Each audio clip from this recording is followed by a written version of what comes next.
Hello, Matt.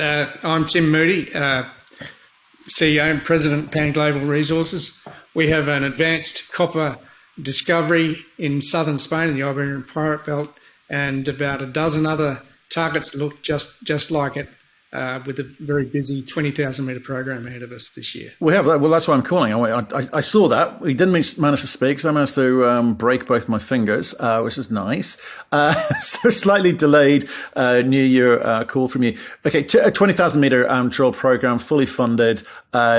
What are you? Tell us a little bit more about what precisely you're trying to do at the different projects. Yeah, no, thanks, Matt. So we've first of all, we've got 3 drill rigs operating today on 3 different targets with different objectives, and that I see this sort of continuing through the year. So a mixture of trying to expand our initial discovery.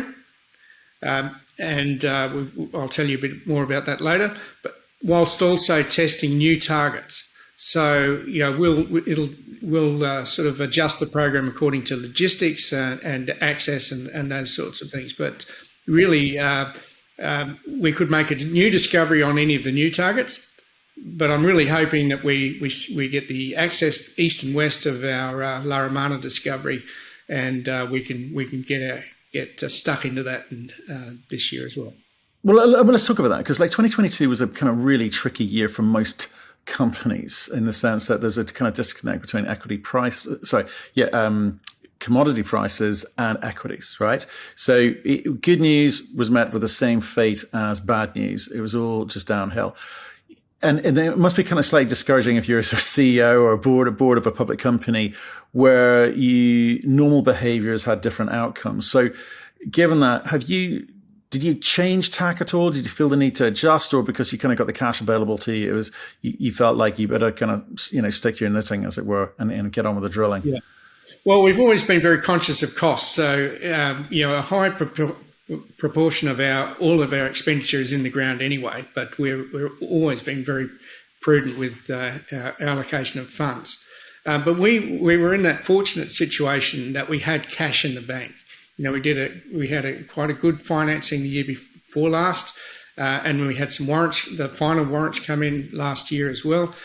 So that enabled us to sort of keep our head down, just keep doing what we do best, and continue the program. So that's what we're doing again this year, and hopefully the way the copper price is moving, we'll have a bit more recognition. Well, I hope so, but it's more on the strategy for me, if you don't mind, because obviously La Romana, his ongoing exploration along strike is great, and I think you've talked, I think we spoke, you spoke with Merlin, pre-Christmas about metallurgy and modelling, etc. But is that, what's the weighting in terms of allocation of capital? Because you could do that, or you've got Escacena, obviously, and you've got various other targets. What do you think is going to get the best reaction in the market? Well, I think I sort of summarise, there's 4 or 5 sort of major catalysts, I think, that really will hopefully get things moving this year.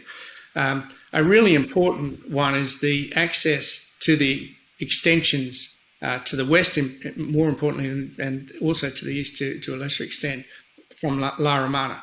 We've been working on that for a while. I'm very confident we're going to get that access sorted out, this year, if not in the first half, maybe even sooner. We'll see. Getting on, and as soon as we've got that access granted, that's a big deal for us. We can turn 2 or 3 rigs on to drill off that western extension of La Romana, and so access is one catalyst. The drilling that will follow, and hopefully increase the size of the near surface copper mineralisation, being a second major catalyst. I guess the third, related to La Romana, would be the metallurgical test work that's been ongoing. We hope to be able to share those results soon. And then, of course, the fourth catalyst is the ongoing grassroots exploration drilling that's going on these many other targets. And the fifth is the exploration work that is continuing throughout the area. We're continuing to generate new targets and advance some of those other targets we haven't got to yet to being drill ready. So right, and was there because lots of optionality there in terms of the allocation of capital, allocation Yeah. of the three drills, etc. And you're in kind of VMS, VMS region, right? So lots of there's an ability to go and hunt down additional targets and hopefully make more discoveries. But what I'm interested in is, in terms of what you think the market should be looking at and what's important to the company, is what? Because you've kind of got to time the market as well. So we're coming into a nice copper bull market, but you've got to be clear about what you're trying to be or who you are. In which case, you kind of need investors to understand that too. Yeah, no, it's a good question. Really, where you're going is: are we an explorer or are we a potential developer? Well, I think we have both cards in our hand here. I think the main advantage we have is that we're almost, although we're doing sort of grassroots exploration, we've got a new greenfields discovery. We're really in a brownfields environment. We're surrounded by mines. It's already got infrastructure. This is a situation where we've got a very simple deposit with lots of different options. Should we get that far? Could we be trucking ore to another mine, or do we take it forward and develop it ourselves? But there are some hungry bigger companies out there looking for copper projects as well. So we've had approaches, as you could imagine. So we're just going to advance either way. But the good thing is we have options, which I don't think that every copper project out there has. No, well, I can't imagine you're getting approached because people are trying to find the next big thing. But there's also kind of a big long list of development companies who are not advancing in certain parts of the world. I mean, when you're having those sorts of conversations, obviously Spain's on the list of where people think actually you may get into production. You've got, it's a good mining district, good mining history as well, and a couple of copper projects operating in the country just fine. Thank you very much. So, are you having to have those sorts of discussions, or do people already understand that, when they're coming to sort of check you out? Well, in terms of understanding Spain as a mining country, or the Iberian Pirate Belt, more importantly, that recognition is growing. Obviously, with Sandfire's acquisition, 1.89 million or thereabouts to buy 3 mines plus a big program. That's really changed the profile. And the other exploration work that's going on throughout the area, I think, the whole awareness of the Iberian Pirate Belt as an potentially important mining district, particularly for copper, has changed. So I think it's easier now to have those discussions with people. And then I guess when you explain that Spain is a place where permitting can be done pretty quickly. With the infrastructure in place, we've got very good support from the local governments and so on for new developments. It's becoming an easier discussion. Yeah, and one of the things that kind of appeals to me, obviously, your grades are well above average. Let's kind of put it like that. So that must appeal to them, obviously. But what is it that you've got to prove out? Obviously, the scale of this thing. I mean, 20,000 meters is going to get you to where? Do you think? What do you need to be talking to these guys about, or be able to talk to these guys about? Well, I think on the smaller side, it's really it could be an earth moving operation where you're trucking or putting ore on a conveyor belt to one of the other mines. That's very low capital intensity. That's a least complicated path to permitting as well. So I think that's at one end. If we're going for a standalone operation, 20 to 40, maybe 50 million tonnes, that sort of range, it would be starting to look like a standalone. And you can get there with not just one pit, but if you make a couple of discoveries, you end up with perhaps several pits that could feed into a single plant. Okay, obviously that's kind of wide range of options, right? So but it's going to inform your drill modeling in terms of where these drills go and what you target first, and how you prioritize your targeting. Does it? Yeah. Well, look, obviously we feel that we've got something that has a very good chance of being a mine today with what we've found already.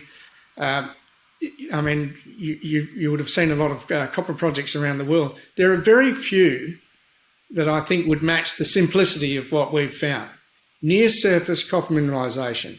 Yeah, comes almost to surface. I mean, you've got a couple of metres of soil over the top of it, basically, in places. Very favourable dip, ideal for an open pit, potential open pit. It's the potentially simple metallurgy. It's not been folded and deformed and so on. We don't seem to have any deleterious minerals. At least we haven't observed any at this point.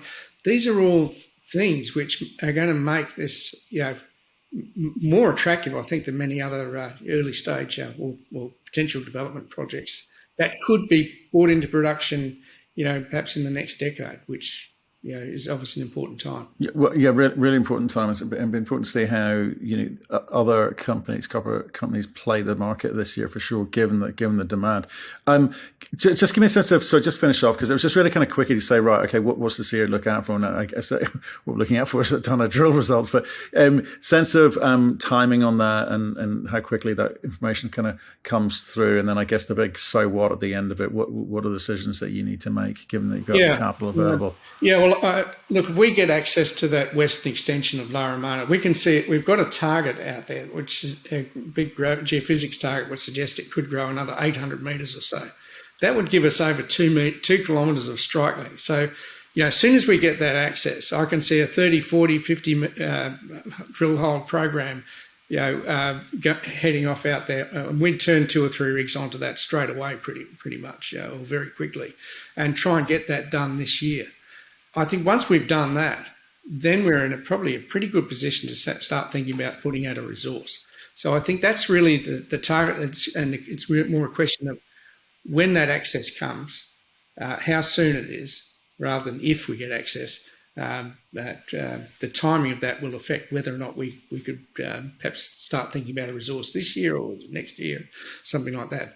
In the meantime, we continue drilling all the other targets in parallel, because a new discovery on one of these many other targets would also be really important for us, I think. I mean, sorry, I just said that was the last question. I've got another one. So given the nature of what you already understand about the ore body and, trying to put a resource out there, what type of drilling is it in the sense of how tight does it need to be? In terms of spacing, really, because I think that's kind of interesting in terms of cost control. We've got some work underway at the moment that's looking at that.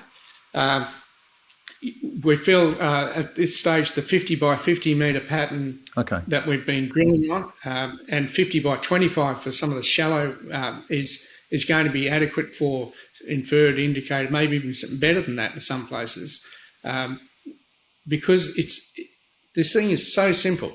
It's very predictable. We hit the mineralisation where we expect to hit it every time, and it's not folded. It's not faulted. This is we're in a very lucky situation here.